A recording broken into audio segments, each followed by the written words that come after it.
Yeah, I think this is gonna be a bit odd. It's a quartz watch, no longer in production. It is on the second-hand market, way more expensive than it should be. That, to be honest, got hyped by a certain very independent watch journalist, talking about it as one of his favorite watches.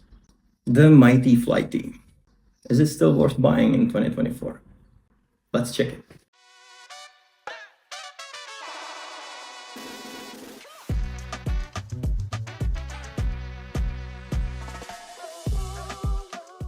Let's face it right away. It's quartz, it's dorky, it's discontinued and a bit more expensive than it should be. 200-meter water-resistant pilot watch with incredibly busy dial.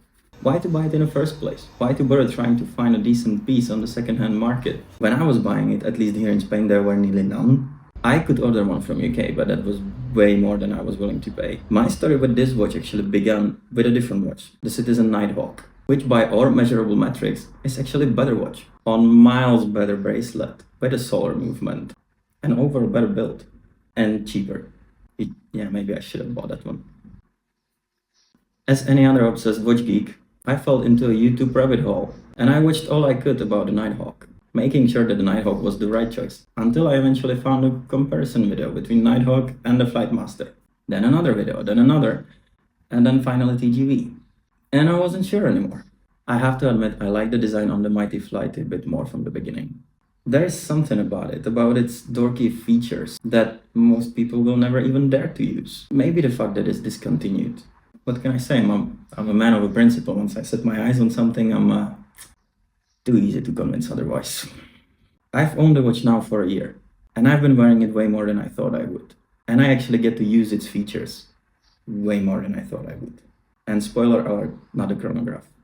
Normally I would start with packaging the watch comes in, but I don't have any, because I bought mine secondhand, without a box, for a bit more euros than I should have.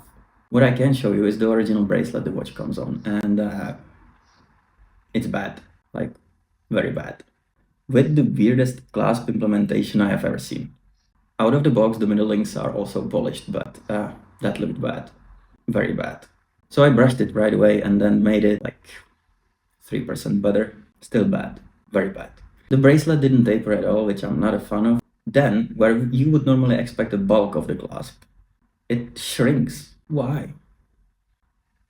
Why? Other thing is that the spring bars are so damn close to the case, it is a damn nightmare to change the strap. So I put it on this, I think it's called parachute style strap, that I'm pretty sure you have never seen before on any other channel. I certainly haven't. The case is rather classical. It's not impeccably finished or anything, no fancy schmancy shapes, maybe except for the short locks. High polished sides, vertical brushing on the top of the locks. Dimensions are 41mm diameter under the bezel, 42 on the bezel. Lock tip to lock tip is 44, 13mm thick, and 21mm log width. Screw down case back, for Seiko very boring case back with no wave or anything. Screw down crown and pushers. Unscrewing the pushers and crown is a bit inconsistent, I gotta say. The crown is perfect, as I would expect from Seiko. The pushers, not so much. They, at a time, feels a little bit gritty to unscrew and then screw. Nevertheless, they work. But the action as such is nothing to write home about either. But I think I'm a bit spoiled with the Lunar Pilot. No complaints to the crown though. And yes, it's not signed, but that's Seiko. It all operates caliber 7062. The standard course precision, plus or minus 15 seconds a month, end of life indicator, and stated 2+ years of battery life. The bezel is a big part of the watch's charm. It's friction aluminum matte black bezel insert, which is the right bezel insert material, with something what must be like, and this is a rough estimate only, gazillion letters, numbers, and I don't know what else. It is superbly finished though. Everything is tiny but very sharp and legible, with a bit of a color too. Red N for north, because apparently there is also a compass, and yellow for the unit markers and the rest of the compass signs. Even on this old second-hand watch, the bezel works actually perfectly fine. It's very smooth, it doesn't feel gritty or inconsistent. Seiko knows its stuff. Moving on to the dial, and that's where the real mighty flighty busyness really kicks in. Even after a year, I still don't know what all is on the dial. There is a tachymeter scale, minute track, logarithmic scale, some other track, embossed hour markers, applied Seiko logo at 3 with chronograph and 200 meters underneath, all in different fonts and sizes. The 3 subdials at 6, 9 and 12, being an alarm at 6, which no one would actually ever use as an alarm, but fortunately, Mighty Flighty has a trick up its sleeve. See, this subdial can actually be used as a second time zone. To who didn't know, congratulations, now you own a GMT watch. Almost makes me wish that alarm sign wasn't there. So when you set it using the pushers when the crown is on the set date position, it is an alarm. If you set it, however, using the pushers again, when the crown is on the time set position, you got a GMT. Seriously, I got no clue why Seiko isn't using that feature for its newer chronographs, all those VK movements, and they insist on using this absolutely bonkers, useless 24-hour indicator. Nobody needs that, Seiko. Nobody wants that, Seiko. Subdial at 9 is running second, and the one at 12 is a 60-minute counter for the chronograph. The hour markers have high polish frame, alarm subdial too, but the other 2 subdials don't for some reason. And I almost forgot about the date window, but you can't blame me, it's a really busy dial. It tends to get lost. The dial is very deep black, while the rehole is actually glossy black.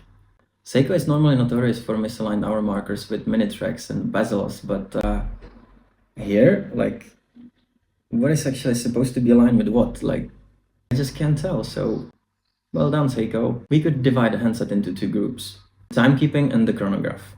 Timekeeping, pretty simple. The main duo is high polished pencil style with lume and a really good size. Hands on the subdials at 6 and 9 are also high polish. The hands used for chronograph are both yellow, and the main chronograph hand is arrow style. Overall, it's not the most legible watch, just for the sheer busyness of the dial. It takes like an extra second to read the time.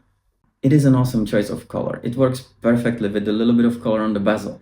And if you also happen to choose very original looking strap that you have never seen before on any other channel, it works pretty well with the strap too. And then we have simultaneously the best and the worst feature of the watch, the crystal. The best because it's absolutely gorgeous looking piece of crystal. It's heavily domed with a lot of distortions, characters and reflections. The worst because it's Hardlex, which is just a fancy name for a mineral crystal. And I know there will be a lot of Hardlex fanboys defending it, saying like, oh, I never had a problem with Hardlex, blah, blah, blah. But yeah, guys, shut up. Nobody's perfect. It's like the worst material for the watch crystal.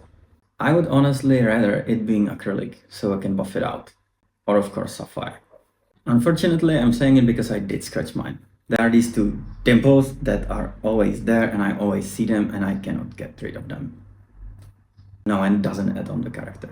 So let's sum it up. I liked this watch before I got it just because of the way it looks. Yes, I thought most of its features are gimmicks, but now that I got it, I gotta say that the second time zone is awesome. And the sliding logarithmic bezel is actually quite useful too. Once you get a hang of it, you can use it for simple multiplications or divisions, or more importantly, unit conversions. For instance, I like UFC and boxing and I convert pounds to kilograms all the time. For instance, I got roughly 100 kilo. Let's find the kilogram sign. Because natural logarithms works in increments of 10, you turn the bezel so the kilogram signs align with the right number on the inner scale. Then we gotta find the pound marks, and voila, 100 kilo of Karel is roughly 220 pounds of Karel. I mean, yeah, it's a bit geeky and it would be totally faster on the phone, but it's cool. Overall, I completely get why TGV likes it so much. It's a throwback to the good times, when Seiko was still great value for money, when they produced awesome, rough, reliable watches for not that much. I think you could buy this particular watch when it was new for around $130. It makes me a bit sad realizing how much I paid for it. But yeah, it totally has secured its spot in my personal collection and it's probably gonna stay there forever.